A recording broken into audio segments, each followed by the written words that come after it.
मेरा नाम विजय सिंह है। मैं डिपार्टमेंट ऑफ बायो साइंस में बायोटेक्नोलॉजी का प्रोफेसर हूँ इंद्रशील यूनिवर्सिटी में। हम लोग थोड़ा ह्यूमन बॉडी और उसकी सेल्स और उसके नेचुरल मैकेनिज्म के बारे में समझने का ट्राई करते हैं कि ये कैसे हमारे हेल्थ को इम्प्रूव करेगा और डिजीज से हमको थोड़ा दूर रखेगा। नॉर्मली जो ह्यूमन है, मेल स्पेशली 30 ट्रिलियन सेल से बने हुए हैं एंड जो 10 ईयर के बेबीज हैं वो अराउंड 17 ट्रिलियन से है।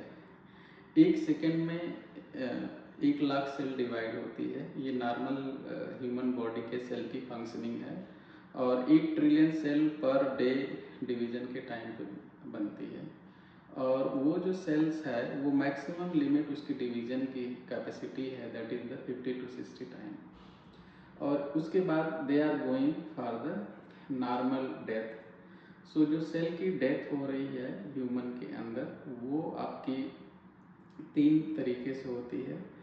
एक को हम बोलते हैं अपोप्टोसिस या प्रोग्राम सेल डेथ बोलते हैं। ये आपकी नॉर्मल सेल की फंक्शनिंग है और ये होना बहुत ज़रूरी है ह्यूमन बॉडी के अंदर। जो भी आपकी डिवाइडिंग सेल है, जब वो डेथ हो जाती है तो शरीर से बाहर उसको जाना होता है। उसके लिए अपोप्टोसिस या प्रोग्राम सेल डेथ होना बहुत ज़रूरी है।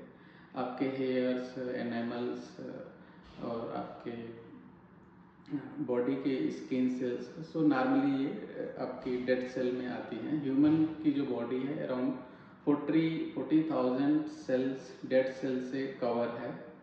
और जो आपकी सेल जब डिवीज़न क्लोज हो जाता है, जब पहुंच जाता है, तो नॉर्मली जो आपकी प्रोग्राम सेल डेथ है उसके थ्रू नॉर्मली वो शरीर से बाहर जाती है।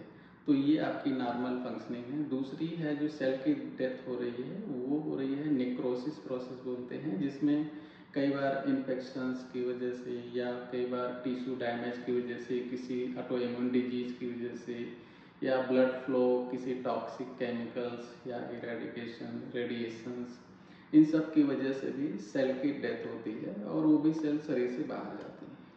तीसरी जो सेल डेथ है उसको हम लोग ऑटोफैजी बोलते हैं।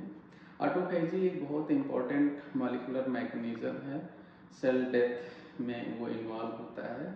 उसमें जब हम humans anger, worried, frustration, depressions की, जेलसी, हेट्रेट की कंडीशन में होती हैं, तो उस समय ऑटोफैजी पाथवे सेल फॉलो करती है और उसमें जो सेल होती है वो डेथ होती है। बट उस डेथ सेल का जो मटेरियल होता है वो मटेरियल नॉर्मल जो सेल है उसकी फंक्शनिंग में यूटिलाइज होता है। मतलब अनहेल्दी सेल का material going for the healthy cells. और वो जो हेल्दी सेल्स होती है वो सेल्स उतनी नॉर्मल सेल की तरह बिहेव नहीं करती है, तो उसमें हमारा हेल्थ सफ़र करता है। तो जो भी पर्सन को लंबे टाइम तक इस तरह के बिहेवियर्स और नेचर डेवलप कर पाते हैं, बिकॉज 1 ट्रिलियन सेल हर दिन डिवाइड होके ह्यूमन के अंदर आ रही है।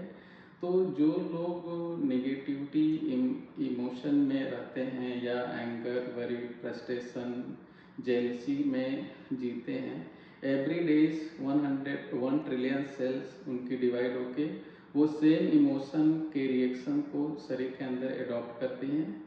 थोड़े टाइम बाद उस पर्सन की हैबिट बन जाती है और वो डिजीज़ उसको होने लगती है। तो वो ज़्यादा सेंसिटिव होते हैं compare to the people who are happy और बहुत अच्छा सोसाइटी के लिए सोचते हैं, बहुत अच्छी बातें करते हैं। So if you want to keep your health better, you need to behave in a positive way. और आप फैमिली को, फ्रेंड को, रिलेटिव को you need to contribute enough. Then आपकी जो डिवाइडिंग सोल होगी, they have the a lot of positive emotional reactions.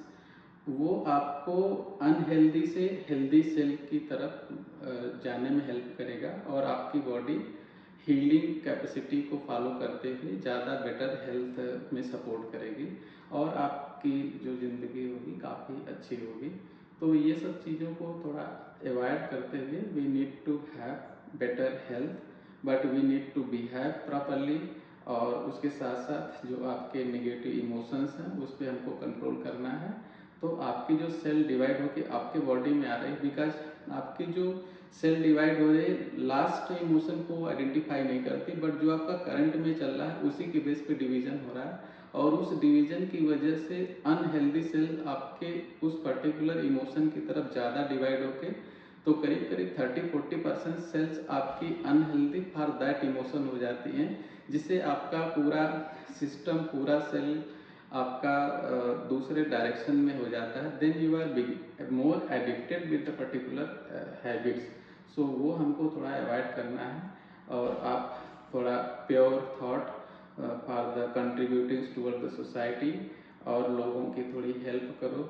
लोगों में जितना मैक्सिमम कंट्रीब्यूशन होगा आप ज़्यादा से ज़्यादा हेल्दी होगे और डिजीज़ से आप थोड़े दूर हो पाओगे।